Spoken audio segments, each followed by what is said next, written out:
Because we have always desired either to take or to give and take. But we are stepping into this realm of divine love. So this first lesson, it must be stamped deeply into our head. It's easy to change right now when you have not yet experienced the bliss of God. Later on, when you start getting the bliss of God, if your formula is to take, you will not be able to change easily. That is why these big yogis and munis, they do austerities for ages, because they developed the sanskars of selfishness. So Narad ji is telling us that bhakti is free from desires. So you don't desire the world from God. That is where most people are stuck. They are going to the temple, they are going to the masjid, they are going to the church, they are going to the gurdwara. Why? To ask for the world. Now that has to stop. Narad ji says, nirodh rupatvat. Stop it. And then you don't even desire liberation or mukti. So again, because of lack of this knowledge, people say, hey Bhagavan, mujhe tar do, meri mukti ho jaye. This desire for mukti is also a desire for self-happiness. Why does somebody ask for the world? You know, I am very poor, this misery of poverty is tormenting me. If God could give me some wealth, that misery would get away. Okay, so this is a material desire. My misery of poverty should go away. And that person who wants mukti, what is his motivation? This world is a place of suffering, and I don't want suffering, and that is why I should get liberated. That fellow wants to finish the misery of poverty. This fellow wants to finish all miseries. The person who wants liberation is wanting to finish all miseries. But the desire is totally one of self-motivation. So this desire for mukti is totally against the concept of bhakti. That is why the bhakti acharyas have condemned it extremely strongly. Swargapavarga narakesh vapi tulyarth darshana. Maharaj Chitraketu in the Bhagavad, he says, Swarg, Narak and Mukti, they are all equal. Why? Because pure love for God is in neither of these. Vedavyas, when he is writing the Bhagavad, in the 17 Puranas, he's talked about the 4 Purusharths. Does anybody know the 4 Purusharths? Dharma, Arth, Kam, Moksha. Dharma is material dharma, out of which you get arth, prosperity. And then Kam, you fulfill material desires, and when you see there is no happiness in it, you aim for moksha or mukti. Chaitanya Mahaprabhu said, moksha vancha kaitav pradhan. The desire for moksha is a blemish on the path of love, because love is without self-seeking. That is why in the path that we wish to take, you don't even desire liberation. So you say, then we don't desire liberation, we don't desire the world, then do we become totally devoid of happiness? Where will we get happiness from if we don't desire? You desire to make Sri Krishna happy. In other words, you desire to please him, to give him happiness. And when you give him happiness, he is not a miser. He will multiply it manifold and give it back to you. And that happiness which you get in giving to Him, that is the happiness of divine love, which is the sweetest of all. Which is so sweet that Brahmaji to become a blade of grass in the land of Vrindavan to relish that.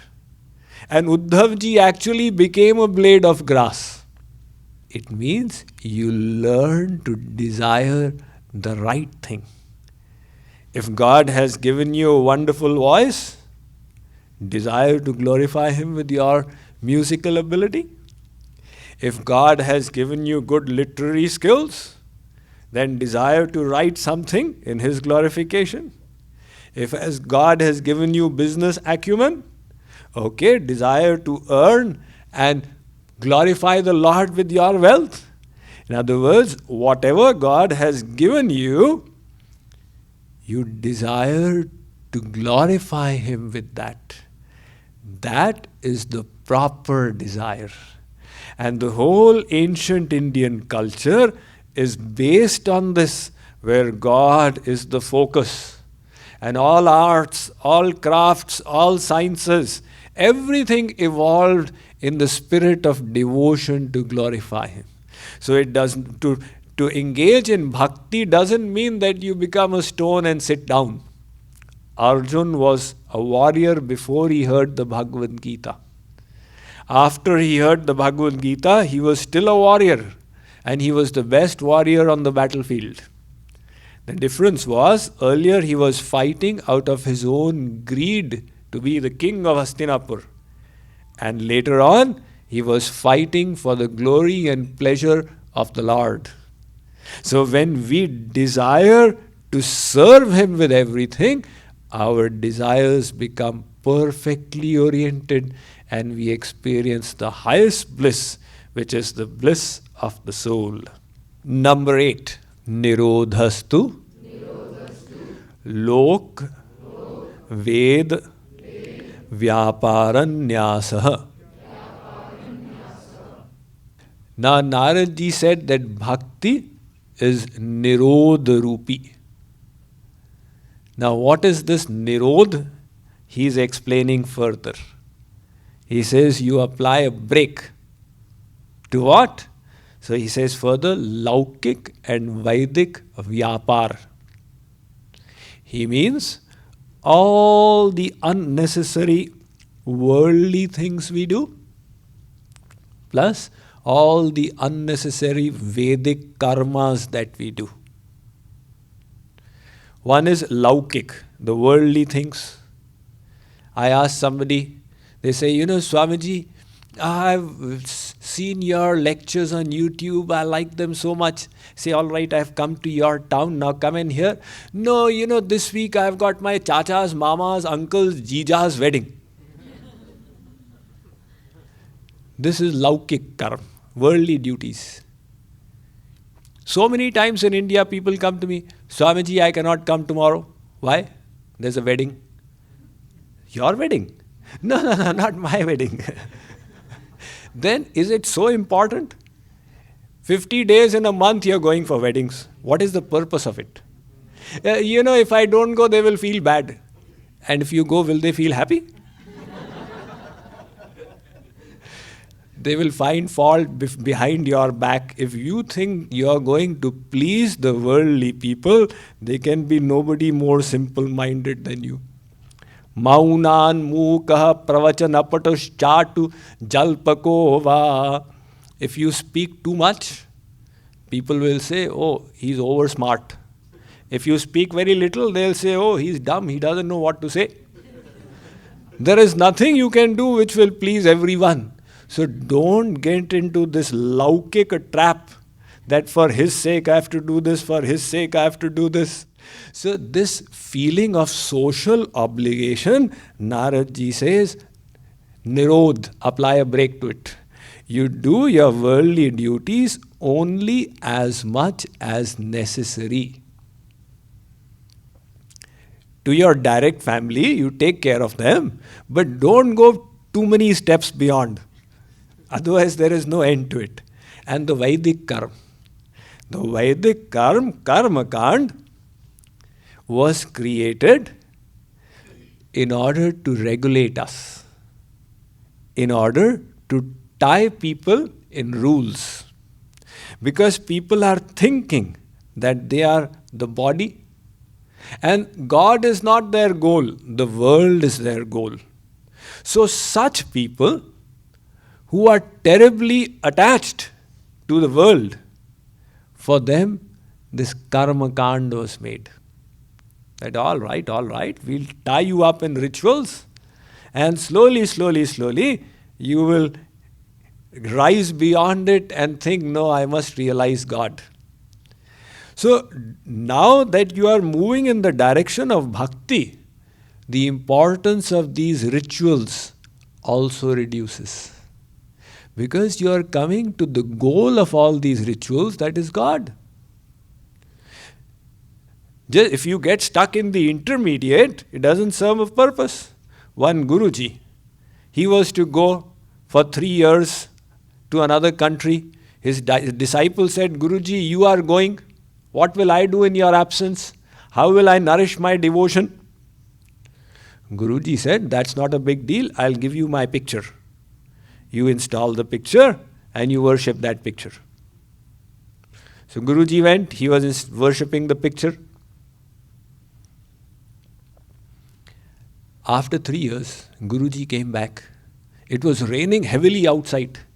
He started knocking on the door. Beta, I'm here. The disciple was worshipping the picture. He said, Guruji, wait. Beta, it's raining, I'm getting wet. Hold on, I'm worshipping the picture.